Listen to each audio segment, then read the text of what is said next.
Kabanata 461. Nanlaki ang mga mata ni Erisa sa gulat, at nablangko ang isip niya nang tingnan niya ang gwapong mukha sa harapan niya. Binitawan lang siya ni Benjamin nang hindi na niya mapigil ang mamula. Muli niyang sinulyapan ang namumula nitong pisngi. Ngayon, mas katulad niya iyon. The next moment, hinawakan niya ang baba niya para mapatingin ito sa kanya. Erisa, kinakausap kita. Anong nangyari sa tenga mo? Hindi mo ba ako narinig? Nagnangalit si Benjamin sa galit. Anong sinabi mo sa akin? Nabawi ni Erisa ang kanyang kalmado at sinubukan siyang itulak palayo. Gayunpaman, hinawakan siya ni Benjamin ng mahigpit na kahit isang kalamnan ay hindi niya may kilos. Parang medyo romantic ang atmosphere sa paligid. Muling sumandal si Benjamin, at likas na sinubukan ni Erisa na umiwas sa kanya. Gayunpaman, naipit siya sa dingding, at wala siyang mapagtatagwan. Sinaman siya ng tingin ni Benjamin at sinaway, sabi ko ayos lang ang bata. Anong ikinalulungkot mo pa rin? Panay ang tingin sa kanya ni Erisa dahil napanganga siya sa tono nito. Seryoso ako dito. Ano ang iyong ekspresyon? Since magaling naman ang bata, bakit ganyan ang itsura mo? Nawasak. Ayaw mo ba siyang hanapin? Napakaingay ni Benjamin na halos sinisigawan siya. Sa labas na pagkabigla, emosyonal na hinawakan ni Erisa ang kamiseta ni Benjamin at nagtanong, seryoso ka ba? Masyado siyang emosyonal na nanginginig ang boses niya. Agad na nabawasan ang galit ni Benjamin nang makita ang lumuluhan nitong mga mata. Oo, seryoso ako. Nahanap ko na siya. Agad na nagningning ang mga mata ni Erisa, at nag-aalalang nagtanong, nasaan siya, kung ganoon. Ibinalik mo ba siya? Hindi ko ginawa. Napaawang ang lobby ni Benjamin. Bakit? Sinaman siya ng tingin ni Erisa. Walang sagot mula sa kanya, sumimangot siya at nag-aalinlangan. Sinabi mo ba iyon para lang i-comfort si mama? Daan mo, bulong ni Benjamin at yumuko para kagatin ang lobby.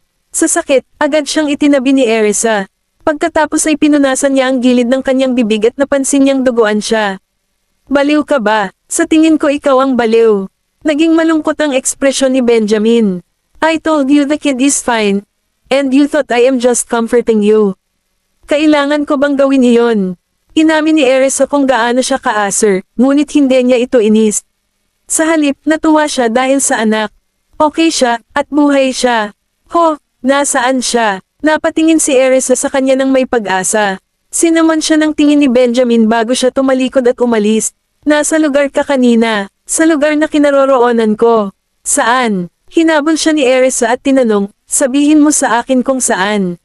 Lumingon si Benjamin at tumingin sa tiyan niya. Di ba sabi mo kailangan mong gumamit ng banyo? Biglang naalala ni Erisa na kailangan niyang pakalmayan ang sarili. When she saw Benjamin walking away without the intention to reveal more, she went ahead and used the restroom. Hindi nagtagal, lumabas siya at nakita niya si Benjamin na kumakain sa sofa.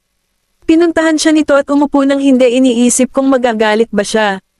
Benjamin, nasaan siya? Sabihin mo ngayon. Tapusin mo muna ang sinigang na oatmeal mo. Sagot ni Benjamin nang hindi tinitignan. Kasabay nito, kumakain din siya ng sinigang na oatmeal. Saglit na natigilan si Erisa bago napansin ang isang mangkok ng sinigang na oatmeal sa coffee table. Sa sandaling iyon, ang bango ng sinigang na oatmeal ay umalangaw-ngaw sa kanya, at nagsimulang tumunog ang kanyang tiyan. Napatingin siya sa kalmado at nakakulong lalaki sa tabi niya. Parang wala siyang sasabihin kung hindi ako kakain. Sa pag-iisip na iyon sa kanyang isipan, nagsimulang bumilis ang tibok ng kanyang puso. Nag-aalala ba siya sa akin? Hindi ba pwedeng sabihin mo na lang sa akin? Nagpout si Erisa at bangulong bago kumain ng isang katsarang sinigang na oatmeal. Sinulyapan siya ni Benjamin mula sa gilid ng kanyang mga mata at nanunukso, paano kung himatayan ka na naman kapag narinig mo ito? Napaka-hassle mo. Natigilan si Erisa, at napaawang ang lobby niya nang marinig ang panunukso ni Benjamin tungkol sa kanyang pagiging mahina.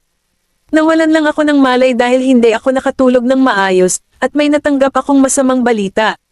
Bakit ako hihimatayin ulit ngayon kung may maririnig akong magandang balita? Sabihin mo lang, mas gaganda ang gana ko kapag nalift ang mood ko, no? Lumapit si Erisa kay Benjamin at tinitigan ang gwapo nitong mukha. Sabik siyang malaman ang lahat tungkol sa kanyang anak. Naging maayos na ba siya? Paano mo siya nahanap? Bakit hindi mo siya ibinalik? Dahil ba ayaw niyang sumama sa iyo? Kabanata 462. Dapat ba siyang magsalita tulad ng kanyang anak? Ano ang nakakatiyak sa kanya na hindi ko na ibalik si Tim? Napangisi si Benjamin sa loob bago tinulak si Erisa ng isang katsarang sinigang na oatmeal. Nanlaki ang mga mata ni Erisa sa pagkagulat. Sa kabilang banda, may bahid ng saya sa mga mata ni Benjamin. Kumain ka muna, okay. Nahanap ko na siya, bakit ka ba kinakabahan? Nang marinig iyon, napabuntong hininga si Erisa. Habang ninunguyan niya ang sinigang na oatmeal sa kanyang bibig, napagtanto niyang pinakain siya nito gamit ang sarili niyang kutsara. Agad siyang namula nang makitang wala itong pakialam. Nang walang narinig na sagot mula sa kanya, nilingan siya ni Benjamin. Nagdilim ang tingin niya nang makitang nakayuko itong kumakain ng sinigang na oatmeal. She's so mesmerizing kapag namumula. Ayos lang siya. Kumain ka na lang ng oatmeal na sinigang mo. Udyok niya. Bagamat lumaki si Tim sa isang mahirap na pamilya, malusog pa rin siya. Kapag naiuwi na namin siya at pinakain ng maayos, magiging kasing lakas siya ni Jessie sa lalong madaling panahon. Sinulyapan lang siya ni Erisa bago mabilis na tinapos ang sinigang na oatmeal. Nang makita iyon, napaawang si Benjamin at inilabas ang kanyang telepono para magpadala ng text message kay Ethan. Hindi nagtagal, sumagot si Ethan na may kasamang larawan ni Tim. Sa wakas ay nakahinga ng maluwag si Benjamin nang makita niya si Tim na presko na at nakasuot ng isang set ng bagong damit. Tapos na ako. Nilamon ni Erisa ang 2 mangkok ng sinigang na oatmeal. Pagkatapos ay sinulyapan niya si Benjamin. Nilunok ni Benjamin ang pagkain sa kanyang bibig at inilagay ang kanyang mangkok sa isang tabi bago ibigay ang kanyang telepono sa kanya. Sinulyapan siya ni Erisa na may pagtataka. Tumagilid ang baba ni Benjamin at sinenyasan siyang tumingin sa telepono. Ang bata, kinuha ni Erisa ang phone at tumitig sa screen habang nanlalaki ang mga mata. Tuwang-tuwa siya. Pagkatapos ng malapitan, tinanong niya, bakit siya ay sobrang tan at payat. Mukha siyang maliit na Coleman. Napatingin si Benjamin sa kanya at sumagot, bakit sa tingin mo? Lumaki siya sa isang nayon. Tumango si Erisa, well, may katuturan iyon. Pagkatapos ay marahan niyang hinawakan ang larawan ni Tim sa screen ng telepono. Labis siyang nadurog nang makita niya kung gaano siya payat at hina. Litaw na litaw ang mga dark circle sa ilalim ng mata niya. Siguro mahirap ang buhay niya. Bulalas ni Erisa. Kasama ko, si Zachary at ang iba ay hindi nagutom kahit isang araw sa kanilang buhay. Paanong naging napakapayat ng anak ko? Tiningnan siya ni Benjamin at inaliw siya, ang pinakamahalaga ay malusog siya. Papakainin natin siya pag uwi niya sa atin. Naalimpungatan si Erisa nang marinig niyang sinabi nitong malusog ang kanyang anak. At least meron pa siyang fully functional limbs. Iyan ay isang pagpapala. Dapat nating bilangin ang ating sarili na maswerte dahil alam natin na hindi siya kailanman nasangkot sa mga labag sa batas na gawain.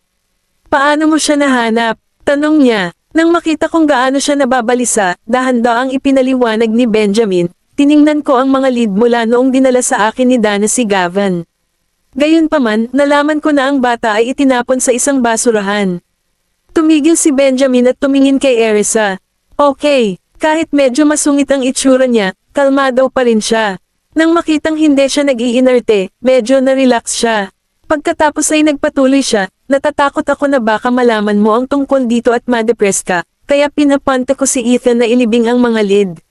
Sa sandaling iyon, pinandilatan ni Erisa si Benjamin at nagtanong, at sinabi mong wala kang kinalaman dyan. Lumunok si Benjamin at sumagot, hindi ko gustong malungkot ka. Napaawang ang lobby ni Erisa. Pagkatapos, paano mo nahanap ang bata? Ipinagpatuloy ni Benjamin ang pagkukwento sa kanya ng lahat ng nangyari pagkatapos noon. Noong pabalik na si Ethan dito, nakatanggap siya ng tawag sa telepono. Noong una, akala niya ay scam lang iyon, kaya hindi na siya nag-abala dito. Gayunpaman, nakatanggap siya ng isa pang tawag sa telepono nang siya ay nasa study room. Sinabi nila sa kanya na ang bata ay nasa kanilang bahay, at nagsimula siyang makipagtawaran kay Ethan. Pagkatapos ay narinig ko ang isang pamilyar na boses mula sa tawag sa telepono at nagsimulang mag-isip kung nagsasabi sila ng totoo. After that, I got Ethan to track the caller's location. Nagkataon, ang tumatawag ay nasa isang nayon na napuntahan mo na, Hutasiay Village. Bigla kong napansin na ang boses ay pagmamayari ng punong barangay. Kaya naman, dinala ko si Ethan at ang iba pa para sumugod. Sa pagkakataong iyon, ang puso ni Erisa ay biglang tumibok sa kanyang tadyang. Ang lapit ko sa anak ko noon. Nadurog ang puso niya nang maalala niya ang oras na nakita niya ang isang grupo ng mga bata na naglalaro kasama ang kanilang mga ina. Isa kaya sa kanila ang anak ko. Kabanata 463. Nahanap mo ba siya pagdating mo doon? Napatingin si Erisa sa kanya. Umiling si Benjamin. Last midnight na nang makarating kami sa village. Dinala kami ng punong nayon sa kanilang bahay, ngunit wala sila roon. Sinabi sa amin na pumunta sila sa bayan. Pagdating namin sa bayan, hindi pa rin namin sila mahanap. Sa huli, isang nurse mula sa isang klinika ang nagsabi kay Ethan. Clinic, nagkasakit ba siya? Nasusulat ang pagkabalisa sa buong mukha ni Erisa. Kumunat ang noo ni Benjamin at sinabing, huwag mo akong gambulin kapag nagsasalita ako. Oh, okay. Napaawang ang lobby ni Erisa at nag-aalalang tumingin kay Benjamin. Sinulyapan siya ni Benjamin at nagpatuloy, wala siyang sakit, ngunit ang matandang babae na umampun sa kanya, si Madam Mary. Seryoso ba? Hindi maiwasang magtanong ni Erisa. Dahil si Madam Mary ang tagapagligtas ng aking anak, siya rin ang aming tagapagligtas. Walang masamang mangyari sa kanya. Tumingin si Benjamin sa kanya at sumagot, it's complicated. Pinadala ko na si Sean doon, at malalaman na lang natin kapag na-check na siya. Sa huli, natagpuan namin ang bata sa isang ospital sa bayan ng North Stream. Si Tim ay isang matalinong bata. Nagawa niya kaming iwasan ng ilang beses dahil akala niya kami ang masasamang tao.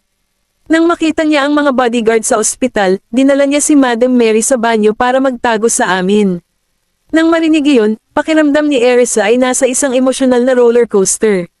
Gayunpaman, napakasaya niyang malaman kung gaano katalino ang kanyang anak.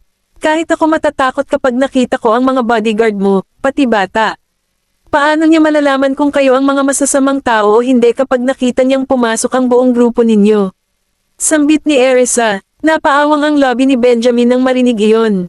Bakit hindi mo siya ibalik, kung ganoon? Ayaw niya bang pumunta dito? Napatingin si Erisa kay Benjamin at nagtanong. Binalik ni Benjamin ang tingin sa kanya at sumagot, nang matagpuan namin siya, si Madam Mary ay nagkasakit. Sa oras na iyon, siya ay nagsusuka ng dugo, at siya ay nasa loob pa ng emergency room. Masyado yata siyang nag-aalala kay Mary kaya hindi na siya sumama sa akin. Curious, Erisa queried. Bakit hindi mo siya hinintay na lumabas? Kamusta na siya ngayon? Sa ganitong mga kalagayan, hindi ba ligtas na sabihin na ang isang normal na tao ay hindi aalis? Tsaka kakahanap lang niya ng anak niya. Para sa bata, si Benjamin ay isang estranghero na ngayon lang niya nakilala. Maayos na si Madam Mary sa ngayon. Hindi pinansin ni Benjamin ang unang niyang tanong. Medyo pinalaki siya ni Erisa at inisip ang mga dahilan kung bakit kasama niya ito. Sa sandaling iyon, nagningning ang kanyang mga mata. Nagmadali ka bang bumalik dito dahil na-hospital ako? Mahinang tanong niya. Bilang tugon, sinaman lang siya ng tingin ni Benjamin at nanatiling tahimik. Habang nakatingin si Erisa sa mayabang na lalaki sa harapan niya, hindi niya maiwasang makaramdam ng init sa kanyang puso. Okay lang ako. Ang anemia ko lang ang kumikilos. Dapat doon ka na lang. Sabi niya sa malumanay na tono. Itinoon ni Benjamin ang tingin sa kanya at sumagot sa malalim na boses, hindi ka nakikinig sa sinabi ko sa telepono. Kung hindi ako pumunta dito at magpaliwanag sa iyo, tiyak na malungkot ka pa rin hanggang ngayon. Nang marinig iyon, napayuko si Erisa sa kanyang upuan at nanatiling tahimik. Noong una, akala niya ay inaaliw lang siya ni Benjamin sa mga salita nito. At saka, hindi siya magtitiwala sa kanya dahil naisip niyang mapoprotektahan pa niya si Dana. Ngayong nagpaliwanag na si Benjamin sa sarili niya, hindi niya maiwasang makaramdam ng tanga. Anong idiot? Saway ni Benjamin. Nanlaki ang mata ni Erisa sa galit. Bagamat may punto siya, hindi pa rin siya nasisiyahan sa nangyari. Tinatawag na tanga. Hindi mo nilinaw. Hindi ba ako malinaw? Naging malungkot ang ekspresyon ni Benjamin, at napapikit siya. Tumalikod si Erisa at maingat na tumingin kay Benjamin. Nang makita kung gaano siya sunod sa Niren, naisip ni Benjamin na magiging masaya siyang asarin doon at pagkatapos. Kaya naman, mas lumapit siya. Nang makita iyon, balisang napaatras si Erisa. Muli, lumipat si Benjamin sa kanya. Ano ang sinusubukan mong gawin? Inabot ni Erisa ang kanyang kamay at idiniin ito sa kanyang dibdib. Biglang yamakap si Benjamin sa kanya. Natigilan si Erisa. Hoy, ikaw, anong meron sa akin? Mapang-akit na tinitigan siya ni Benjamin. Noon, halos lumunin na ng malalim at maitim niyang mga mata si Erisa. Napakalapit ni Benjamin sa kanya kaya naamoy niya ang pabango nito, at agad siyang namula ng maamoy. Ang bigat mo, bitawan mo ako, Graham. Kabanata 464. Gusto kong puntahan ang anak ko, ngayong alam ko na kung nasaan siya, ayoko nang magsayang pa ng isang minuto dito. Tinitigan ni Benjamin si Erisa na para bang nakikita niya ito. Hindi ka maaaring pumunta kahit saan bago ka gumaling. Napakaamo niya, kung ay ba't ang gilid ng lobby ni Erisa bago siya saway, ayos lang ako. Ayos ka lang, sinasabi mo bang karaniwan sa iyo ang pagkahimatay? Ngumisi si Benjamin, natigilan si Erisa sa sinabi nito. Well, ito ang katotohanan. Hindi naman ako ganito dati. Tumayo siya at tumawag ng doktor na pumasok. Sinulyapan ni Erisa si Benjamin, at hindi nagtagal ay dumating ang isang doktor. Hiniling ni Benjamin sa doktor na suriin ang kanyang kalagayan. Mr. Graham, gumaling na si Miss York. Sigurado ka bang nakapagsigawa ka ng masusing pagsusuri? Pinanliitan ni Benjamin ang kanyang mga mata sa doktor na may matalim at nakakaakit na tingin. Natigilan ang doktor sa tanong ni Benjamin. Hindi man ako kasing galing ni Sean, hindi naman talaga ako kwek-kwek. Ay, susuriin ko ulit siya. Baka may nakalimutan ako. Sa ilalim ng mapagbantay na mga mata ni Benjamin, hindi nakayanan ng doktor ang pressure at nagsagawa ng isa pang round ng pagsusuri kay Erisa. Saglit na sinanay ni Erisa ang tingin kay Benjamin. Sa wakas ay naintindihan ko na kung bakit siya tumawag ng doktor. Nagbitiw siya ng hininga sa naisip. Hindi na kailangang gumawa ng isa pang pagsusuri, doktor, ayos lang ako. Hindi, mas maganda kung meron ka. Huwag mong maliitin ang anemia, Miss York. Subukan mong magkaroon ng sapat na pahinga at huwag magpuyat, payo ng doktor habang sinusuri siya. Bigyan mo siya ng isa pang booster shot, hiling ni Benjamin. Galit si Erisa. Benjamin, nababaliw ka na ba? Maayos na ako ngayon, kaya bakit kailangan ko ng isa pang shot? Hindi ba dapat may isa ka pa para sa mahina at marupok mong katawan na madaling himitiin? Hindi alam ng mga bata na nasa ospital ka. Sa tingin mo hindi ba sila mag-aalala kung alam nila? Natigilan si Erisa na ang karaniwang tahimik na lalaki ay nakakapagsabi ng napakaraming salita sa isang pagkakataon. Maaari mo ba siyang bigyan ng isa pang shot? Tanong ni Benjamin sa doktor. Ang doktor ay naguguluhan sa kahilingan ngunit nagpaubaya sa huli. Oo naman, bigyan mo siya ng isa. Muling natahimik si Erisa sa kanilang palitan. Mabilis na lumabas ng silid ang doktor para gawin ang mga kinakailangang paghahanda. Pwede ba akong magpa-rain check para sa dagdag na kuha? Gusto kong makita ang anak ko, tanong ni Erisa. Hindi mo kaya. Tumalikod si Benjamin at naglakad patungo sa sopa at umupo doon. Nagpout si Erisa saglit, saka humakbang papunta sa pinto. Bago pa makaalis ang kanyang paa ay naroon na ang mga bodyguard na humaharang sa kanyang dinadaanan. Ilipat, pinandilatan ni Erisa ang mga bodyguard. Pakiusap bumalik ka, Miss York. Huwag mo kaming pahirapan. 10 bodyguard ang nakaharang sa pinto para pigilan si Erisa na makaalis. Alam niyang walang paraan para makatakas siya sa 10 matipunong lalaki. Umikot si Erisa at humakbang patungo kay Benjamin. Ano sa tingin mo ang ginagawa mo? Maayos na ako ngayon, kaya bakit hindi ako makalabas ng ospital? Tigilan mo na ako, paalala ni Benjamin bago ibinalik ang atensyon sa kanyang trabaho. Isinantibi niya ang maraming trabaho ng buong gabi niyang hinahanap ang kanyang anak pagkatapos ay nagpalipas ng araw sa ospital. Si Erisa ay labas na nabalisa at nagalit. Hindi ako makaalis sa pintuan, at ang tanging labasan ay ang bintana. Hindi ako makatalon sa bintana. Sa isang sulyap sa bintana, napansin niyang nasa 10 palapag sila sa ibabaw ng lupa. Kasunod ng direksyon ng kanyang tingin, kumikinang ang mga mata ni Benjamin. Ano, nag-iisip ka bang tumalon? Samimangot si Erisa. Sa kanya, bakit ako? Tumalikod siya at umakyat sa kama, inabot ang kanyang telepono para tawagan si Bradley. Bradley, nahanap na namin siya. Siya ay nasa isang ospital sa North Stream. Maaari mo ba siyang bisitahin para sa akin? Hindi pa ako makakapunta. Nagdilim ang ekspresyon ni Benjamin nang humingi siya ng tulong sa ibang lalaki. Pwede mong tanungin si Ethan kung gusto mong malaman ang tungkol sa mga bata. Kasama niya, sa wakas ay sinulyapan ni Erisa si Benjamin, sinalubong ang galit na tingin, saka mabilis na umiwas ng tingin. Hindi pa nga ako nagagalit bakit siya nawala. Sa pangalawang pag-iisip, dahil nagmamalasakit siya sa akin at nag-aalala na baka maulit, hahayaan ko na lang siya. Kailan ako makakaalis, Benjamin? Ibinaba niya ang telepono, naghahanda na magkaroon ng matinding debate sa kanya. Hindi siya tinitigan ni Benjamin at nagpatuloy lang sa pagtatrabaho. Kabanata 465. Hoy! Asar sa kanyang kamangmangan, pinandilatan ni Erisa si Benjamin. Ibaba mo yan. Bahagyang iniling ni Benjamin ang kanyang ulo at sinibat siya ng matalim na tingin. Muling kumaibat ang sulok ng labi ni Erisa. Benjamin, pinaghihigpitan mo ang kalayaan ko ngayon. Gayunpaman, si Benjamin ay patuloy na naglaro ng bingi at nakatuon sa kanyang trabaho. Naubusan ng mga pagpipilian, si Erisa ay humiga sa kama, nagngangalit. Biglang may pumasok sa isip niya. Weirdly, hindi ako tinatawagan ng mga bata. Checking her call history, napansin niyang may missed call mula kay Gavin kanina nang magkaproblema siya sa umaga. Binalik niya ang tawag pero nakapatay ang phone ni Gavin. Ha! Sunod na dinial ni Erisa ang numero ni Zachary ngunit ganoon din ang resulta. Bakit naka-off ang kanilang mga telepono? Agad niyang sinubukang tawagan sina Oliver, Jasper, at Jesse, ngunit naka-off din ang kanilang mga telepono. Kumunat ang noo ni Erisa sa pag-aalala. Nang akmang tatanungin niya si Benjamin, bumalik ang doktor, at nilunok niya ang nag-aalab niyang tanong. Hindi ko na kailangang kumuha ng shot na ito, tama ba, doktor? Sinubukan ni Erisa na talakayin muli ang kanyang mga pagpipilian sa doktor. Miss York, dapat mong inumin ito para sa iyong kalusugan, payo ng doktor, pagkatapos ay sinilip si Benjamin. Kung hindi, mag-aalala si Mr. Graham.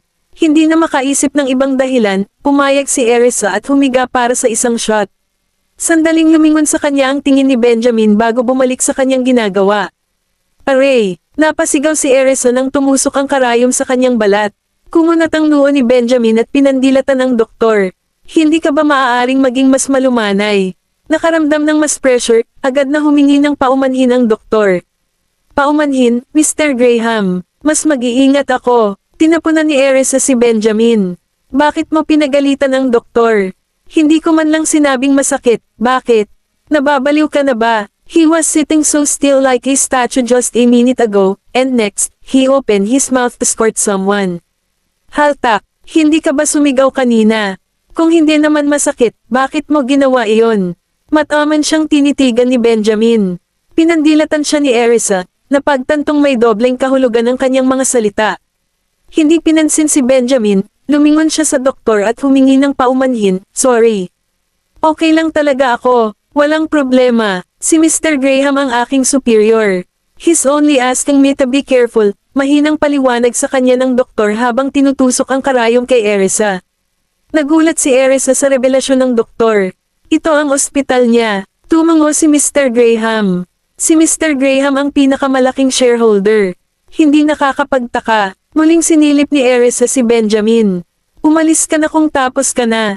Sumulyap muli si Benjamin sa doktor. Mabilis na tumango ang doktor at inayos ang kanyang mga gamit, mabilis na lumabas ng silid. Tanong ni Erisa, Benjamin, hindi ka ba nakakausap ng maayos sa doktor? Napangisi na lang si Benjamin sa tanong niya. Napuno ba ng tubig ang ulo mo? Saglit na natigilan si Erisa bago napagtantong tinatawag siya nitong pipi. Nakaramdam siya ng galit sa loob niya ngunit wala siyang magawa. Kaya hinailan na lang niya ang kumot sa ulo niya at natulog. Akala niya ay hindi siya makatulog sa nag-aapoy na galit ngunit natamba siya makalipas ang ilang segundo. Saglit na nagpatuloy si Benjamin sa trabaho at nakita siyang may kumot sa ulo. Nang makalapit siya ay napagtanto niyang nakatulog na siya. Yumuko siya para hilahin ang kumot sa ulo niya at hinawi ang buhok sa mukha niya. Pagkatapos, tinitigan niya sandali ang mukha nito bago niya inayos ang pagtulo at bumalik sa couch, ipinagpatuloy ang kanyang trabaho. Samantala, dumating si Jack sa ospital sa North Stream at natagpuan si Ethan. Nang makita niya ang isang batang lalaki na nakatayo sa tabi ni Ethan, naisip niya na ang bata ay isa sa mga bata. Oh, nandito ka rin pala. Ethan, nahanap mo na ba talaga si Tim? Nasaan siya? Ayaw sagutin ni Ethan si Jack dahil sa pipang tanong na lumabas sa bibig niya. Napatingin si Tim kay Jack. Nagtatanong yata siya tungkol sa akin. Halika, may sasabihin ka. Bakit wala kang sinasabi sa akin? Nasaan si Tim? Dalhin mo ako sa kanya dali. Pagmamadali ni Jack kay Ethan. Inilibot ni Ethan ang mga mata kay Jack, saka sinulyapan si Tim, na nakatayo sa tabi niya. Nandito siya, bulag ka ba? Saway ni Jack, hindi mo ako kailangang pag-alitan. Naghahanap ka ba ng away, Ethan? Kabanata 466. Tumingin muli si Jack kay Tim at sinalubong ang mausisa na tingin ng bata. Natigilan siya pagkatapos ng masusing pagsisiyasat. Napansin niyang medyo iba si Tim sa mga bata noon sa Delmore. Lumapit si Jack at huminto sa harap ni Tim. Ikaw si Tim. Napaatras si Tim at kinagat ang lobby. Hindi nabigla sa pananahimik ni Tim, nagpakilala si Jack na pala kaibigan. Hi, Tim. Ako si Jack. Bakit ang dilim mo? Inilibot ni Ethan ang kanyang mga mata sa katangahan ni Jack, pagkatapos ay kinatok ang kanyang ulo. Itigil mo na yung kalokohan mo. Agad na itinikom ni Jack ang bibig at tumingin kay Tim na may paghingi ng tawad. Pasensya na po, hindi muna ako nag-isip bago magsalita. Huwag kang magalit, medyo maitim ako sa sarili ko. Itinaas niya ang kanyang braso at ipinakita ang kanyang maitim na balat kay Tim. Paimpul siyang sinulyapan ni Tim, saka tumalikod para pumasok sa ward. Nalilito sa kinikilos ni Tim, nilinggan ni Jack si Ethan. Bakit? Bakit siya umalis? Nanlaki ang kanyang mga mata nang maisip niya ang pinakamasama, naaalalang hindi pa nagsasalita si Tim mula nang dumating siya. May problema ba si Tim sa pagsasalita? Sawang-sawa na si Ethan sa ligaw na imahinasyon ni Jack. Anong kalokohan ang pinagsasabi mo ngayon? Ayos naman siya, baka ayaw lang niyang makausap ang isang tanga na katulad mo. Ikaw, lumakas ang init ng ulo ni Jack sa suntok ni Ethan. Sa tingin ko, mas maganda kung babalik ka sa Delmore. Hiniling sa akin ni Mr. Graham na manatili dito at alagaan si Tim. Maraming gawain doon na hindi ko makuha, kaya bumalik ka at tulungan mo si Mr. Graham, tanong ni Ethan. Natarante si Jack sa pakiusap ni Ethan. Bakit hindi ka bumalik at hayaan akong alagaan si Tim? Tinapunan siya ni Ethan ng masamang tingin. Hindi mo ba nakita kung paano kanya hindi pinansin kanina? Sigurado ka bang kaya mo siyang alagaan kung mananatili ka? Napaawang ang lobby ni Jack. Ayaw kong aminin, pero tama si Ethan. Paano mo siya nahanap? Lahat ito ay salamat sa matalas na pandinig ni Mr. Graham. Kung hindi, mawawalan tayo ng pagkakataong iligtas si Tim. Sa kabutihang palad, napansin ni Mr. Graham na may sira. Kung hindi, mawawalan kami ng pagkakataong mahanap si Tim. Kasalanan ko ang pagiging pabaya at hindi pinapansin ang mga tawag. Ikinwento ni Ethan kay Jack ang nangyari. Panunuyan ni Jack at sinasabi mong maselang tao ka. Hindi ka rin ba pabaya? Ngumisi si Ethan sa kanya. Bilasan mo at bumalik ka. Umiling si Jack. Hindi ko pa nakakalaro si Tim. Natulala si Ethan sa pagiging bata ni Jack. Si Tim ay medyo sensitibo sa ngayon. Makipaglaro sa kanya pagkatapos niyang bumalik sa Yaleview. Ipinikit ni Jack ang kanyang mga mata. Sensitive tungkol saan? Nagpa siya si Ethan na tapos na siyang makipag-usap kay Jack sa puntong iyon. Tapos, tumunog ang phone niya. Tinawagan ni Sean si Ethan para ipaalam sa kanya ang pagdating niya sa ospital kasama ang isang team ng medical staff at ang mga bata. Nang marinig na dumating na sila, pinababa ni Ethan si Jack para sunduin sila. Binaril sa kanya ni Jack ang ibon, pagkatapos ay tumakbo pababa para dalhin sila. Ngumiti lang si Ethan sa likod ni Jack at pumasok sa ward.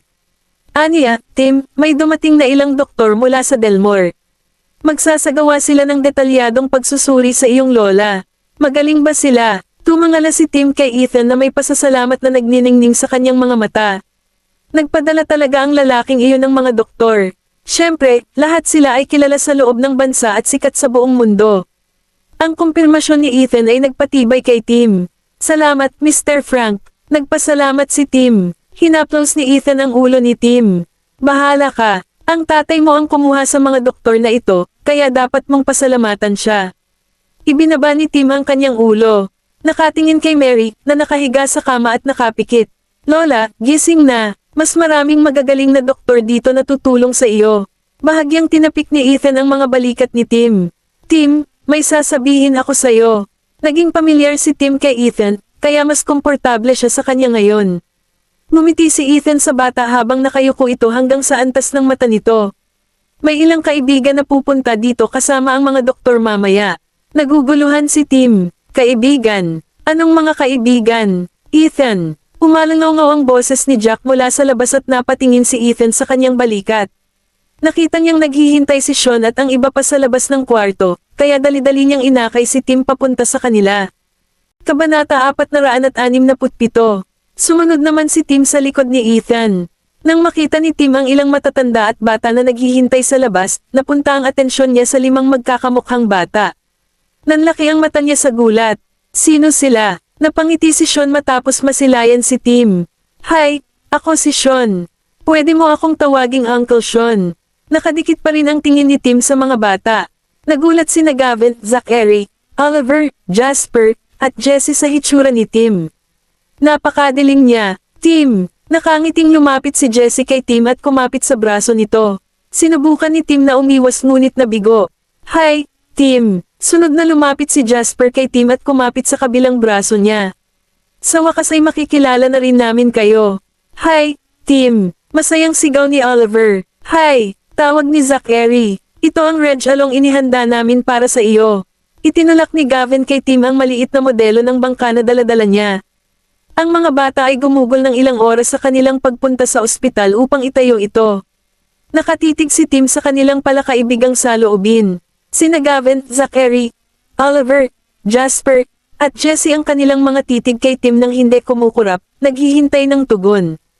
Bakit wala siyang sinasabi? Nabigla ba siya sa pagiging friendly namin?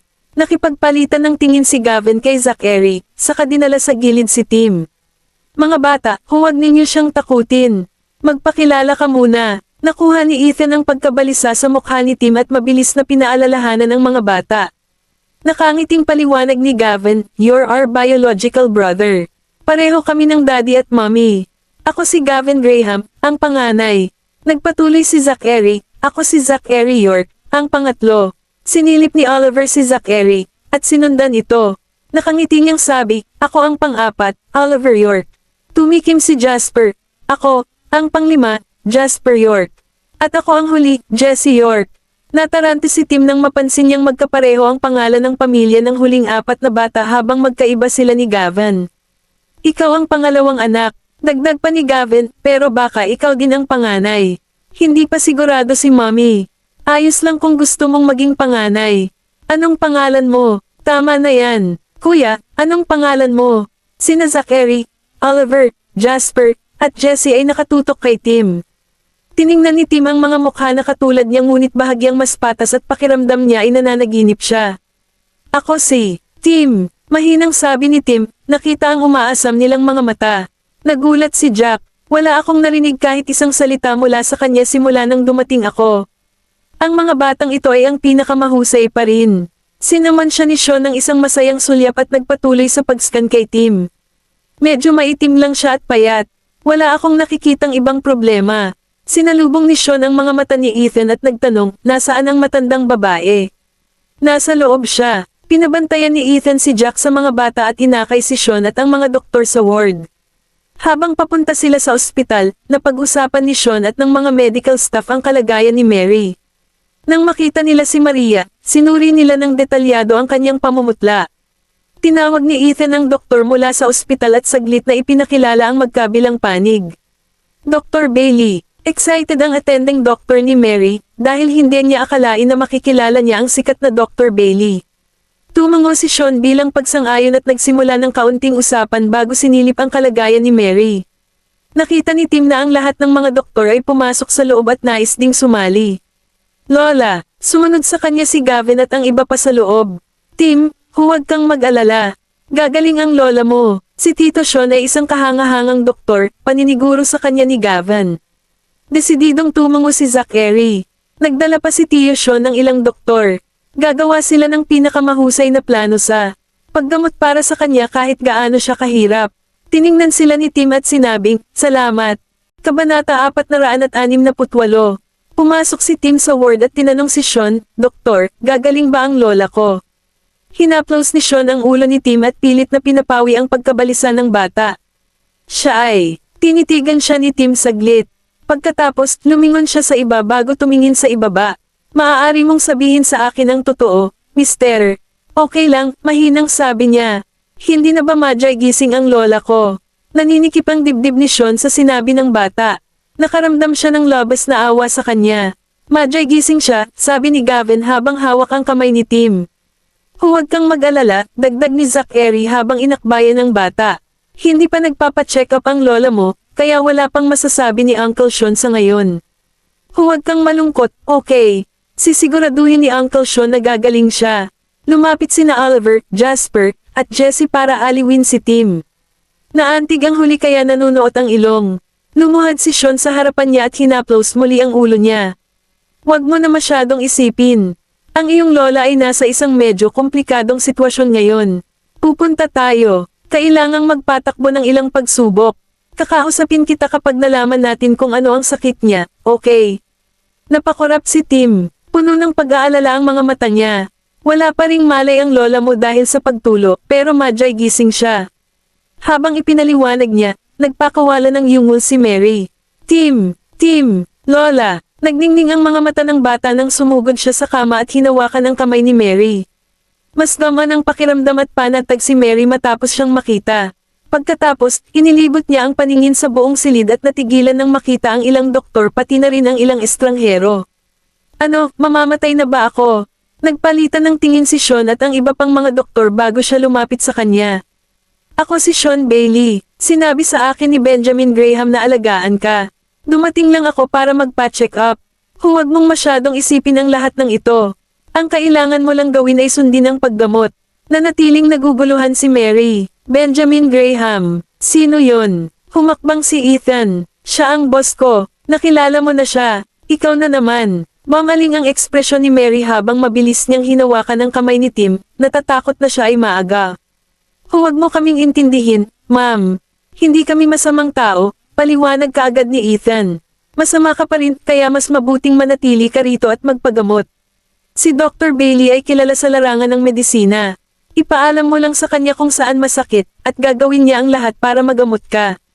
Hindi siya masamang tao, Lola. Nagmamadaling sumingit si Tim. Natarante silang tinitigan ni Mary.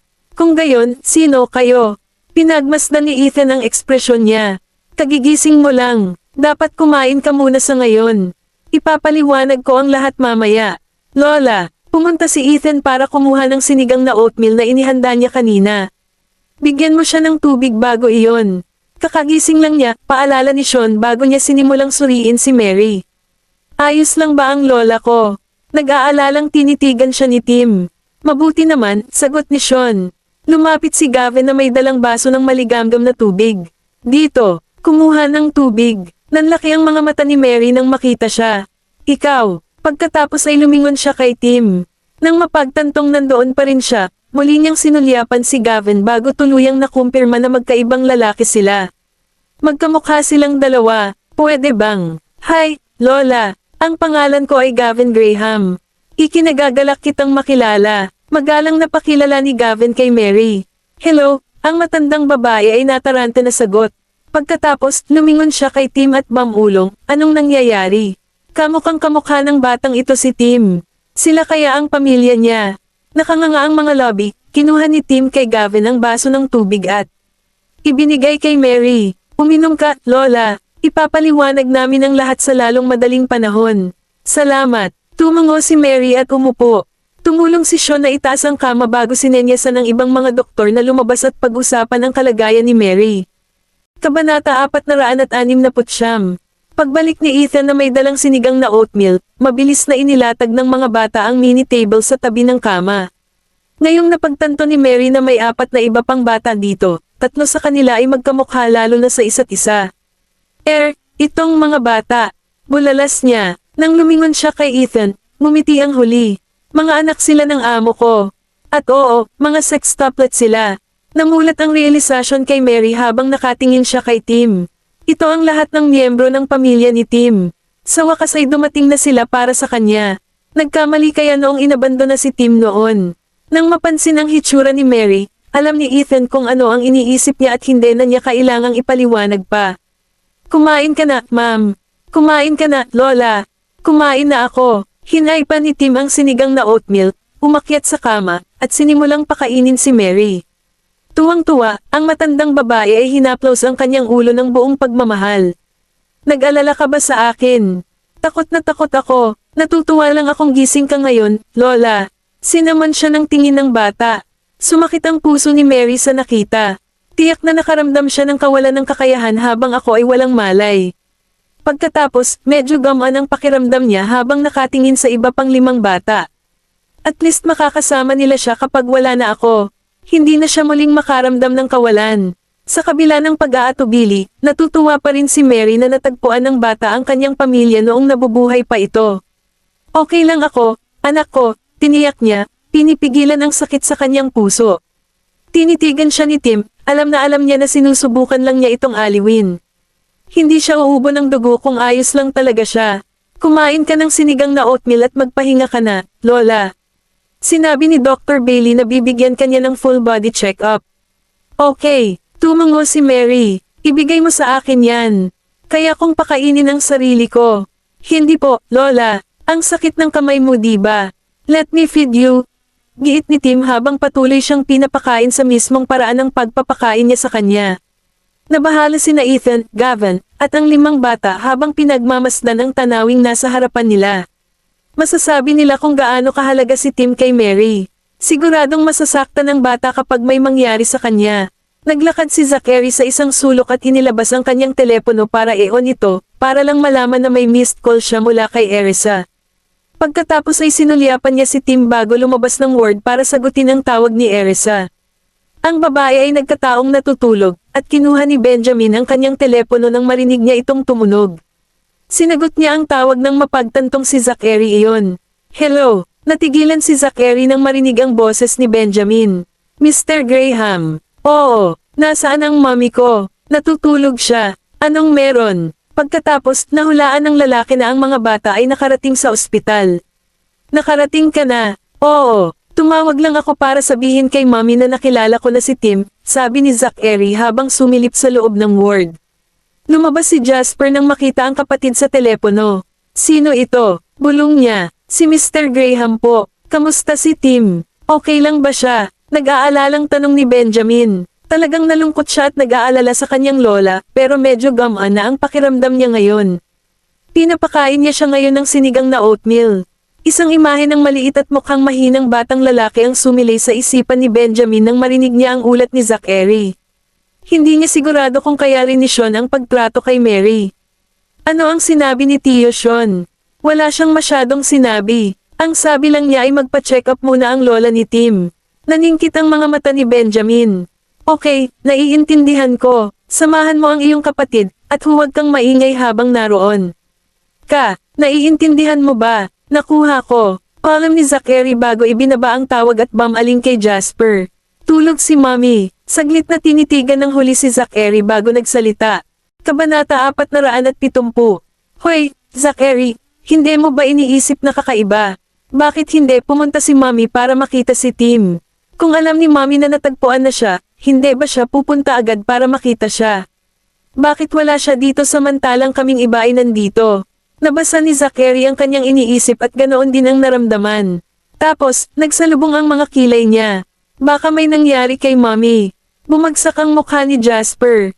Nagkasakit ba siya? Sino ang nagkasakit? Sakto namang lumabas si Oliver para marinig ang sinabi ni Jasper. Sa isang iglap, narinig din ito ni Gavin at Jessie, at napatingin silang lahat. Lumingon din si Tim. Sino ang nagkasakit? Tanong ni Ethan habang naglalakad papunta sa 2 bata. Sinaman siya ng tingin ni Zachary at Jasper, sinenyasan siya sa isang tabi. Sabihin mo sa amin ang totoo, Mr. Frank. Nagkasakit ba ang mommy natin? Hindi na niya ito nakontak simula nang umalis siya kaninang umaga. Sandaling natigilan si Ethan habang iniisip kung paano nakabalik si Benjamin dahil kay Erisa. Pagkatapos, tumingin siya sa mga bata. Halatang hindi nila alam kung ano ang nangyari sa kanya, pero hindi ba sila mag-aalala kung sasabihin ko sa kanila? Hindi ka ba sumama kay Tito Sean? Pwede mo siyang tanungin. Si Sean ang doktor na namamahala. Siya rin ang nag-aalaga kay Erisa sa tuwing nagkakasakit ito. Kumunat ang noo ng mga lalaki. Wala siyang sinabi sa amin, malamig na sabi ni Gavin habang naglalakad palabas ng ward. Pagkatapos, nagsimula siyang magtungo sa opisina ng mga doktor. Mabilis na sumama si Zachary. Hindi nagtagal, ganoon din ang ginawa ni Jasper, Oliver, at Jessie. Pinisil ni Ethan ang kanyang ilong at inutusan ang mga bodyguard na sumunod sa kanila. Umalis na ba si Jack? Tanong niya nang mapansing wala si Jack. Hindi ako sigurado. Wala siyang sinabi sa atin. With that, winawagayway lang ni Ethan ang kanyang kamay, senyales sa mga guard na sundan ang mga bata. Masasabi ni Tim na ang ibang mga bata ay nag-aalala tungkol sa isang taong nagkasakit, ngunit hindi niya maintindihan kung bakit itinatago sa kanila ni Ethan ang katotohanan. Dahil ba ayaw niyang mag-alala sila? May masamang pakiramdam ang bata. I wonder kung anong nangyari sa kanya. Maaaring ito ay isang bagay na seryoso. Bakit pa nagmamadaling bumalik ang lalaking iyon? Baka sa mukha ni Tim ang pag-aalala. Sinulyapan siya ni Mary bago tinawag si Ethan. Excuse me, binata. Lumingon si Ethan at nakita ang matandang babae na sumenya sa kanya. Ano po, ma'am? Tanong niya sabay lakad papunta sa kanya. Sino ang nagkasakit? Tinitigan ni Ethan ang matandang babae bago lumingon sa bata. Kumikinang ang mga mata nito sa init nang makita kung gaano nag-aalala si Tim. Mukhang may pakialam siya. Si Mrs. Graham po. Siya ang ina ng mga bata. Natahimik sandali si Mary. Pinag-uusapan ba niya ang biological mother ni Tim? Seryoso ba? Hindi niya maiwasang magsalubong ng kilay sa pag-aalala. Hindi. Siya ay bumagsak dahil sa pagkabigla kanina, ngunit ang sabi ng doktor ay ayos na siya ngayon. Tumango si Mary. Shock. Mula saan? Sumulyap si Ethan sa kanila at bumantong hininga. Nangyari ito noong hinahanap niya ang kanyang anak, paliwanag niya. Akala niya ay may nangyaring kakilakilabot sa kanya, kaya mas lalo siyang nabalisa. Napatingin si Mary sa batang katabi niya. Hinahanap ba niya si Tim? Tumango si Ethan. Hindi naman talaga masamang ipaalam sa bata na nagkasakit si Erisa sa paghahanap sa kanya. Ibinaba ni Tim ang kanyang ulo at kinagat ang kanyang labi. Nagkasakit siya sa paghahanap sa akin. Hindi ba nila ako iniwan? Bakit nila ako hinanap ulit? Hindi maalis sa isip ni Tim ang mga tanong na ito. Higit pa rito, ang pag-iisip ng 5 anak, kasama na si Gavin, na lahat ay magkakasama ay higit na nakadama sa kanya ng kalungkutan. Parang siya lang ang naiwan. Dahil ba hindi ako magaling?